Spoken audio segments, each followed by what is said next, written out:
Once upon a time, in a bustling American town, there was a small business owner named Richard Adams. He owned a local grocery store that had been in his family for generations. Richard was a hardworking man, but he often worried about his two sons, his eldest, Ethan, and his youngest, Jake. Ethan was a quiet and introverted young man. He struggled to express himself, and social situations made him anxious.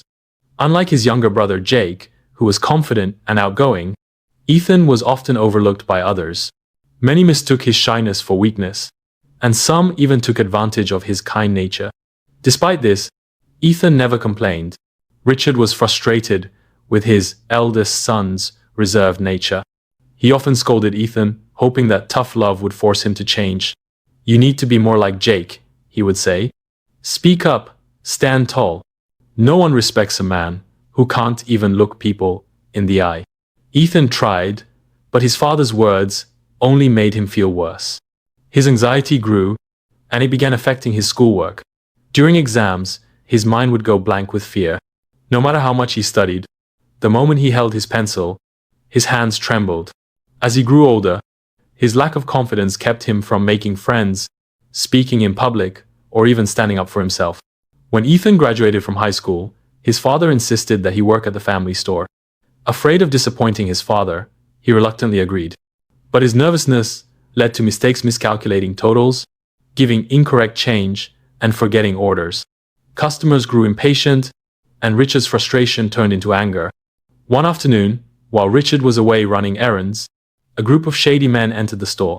They claimed, "Your father sent us to pick up the weekly stock shipment."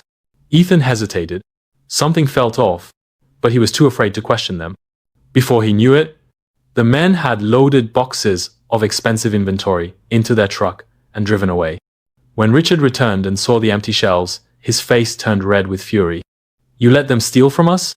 How could you be so naive?" he shouted. "I've had enough. If you can't be responsible, then you're on your own. Get out of my house, and don't come back until you've grown into a man." Ethan was devastated.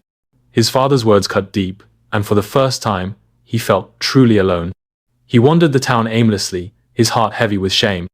Eventually, he found himself standing on a quiet bridge overlooking the river. As he stared into the water below, he wondered if the world would be better off without him. Just then, a voice interrupted his thoughts. "Hey, what are you doing up here?" Ethan turned to see a young man about his age. He had an easygoing smile and a calm presence. "Name's Adam," the stranger said, extending a hand. "You look like you need a friend." Ethan hesitated, but eventually shook his hand. I don't know what to do anymore," he admitted. "I'm a failure. My own father doesn't even believe in me." Adam nodded thoughtfully. "I used to feel that way too. But trust me, there's always a way forward. My mentor helped me change my life. Maybe he can help you too." Ethan was skeptical, but something about Adam's confidence made him curious. With nothing to lose, he agreed to meet Adam's mentor. The next morning, they arrived at a small community center on the edge of town. Inside, an older man named Mr. Reynolds was teaching a group of young adults. He had an air of wisdom about him, and when Ethan shared his story, Mr. Reynolds listened intently. "I have a challenge for you, Mr. Reynolds finally said. "For the next 3 days, follow my instructions exactly. If you do, I promise your life will change." Desperate for a way out of his despair, Ethan agreed. Day 1. Go outside and introduce yourself to 10 strangers. Ask them about their lives. Ethan's stomach twisted at the thought, but he forced himself to try. At first, people ignored him, and some were dismissive. But after a few attempts, he met a kind elderly woman who shared stories about her childhood. A barista at a coffee shop told him about his dream of opening his own cafe. By the end of the day, Ethan had spoken to 10 people. He felt nervous, but also excited. He had survived the conversations and even made a few new connections. When he reported back, Mr. Reynolds smiled. "You're learning that people aren't as scary as you think. Confidence grows with practice." Day 2. Teach a group of kids something useful. Ethan panicked. "I'm not smart enough to teach anyone." Mr. Reynolds chuckled. "You don't need a degree to teach. Just share what you know." Ethan gathered a few kids in the community center and talked about healthy eating habits. His hands shook, and his voice wavered at first.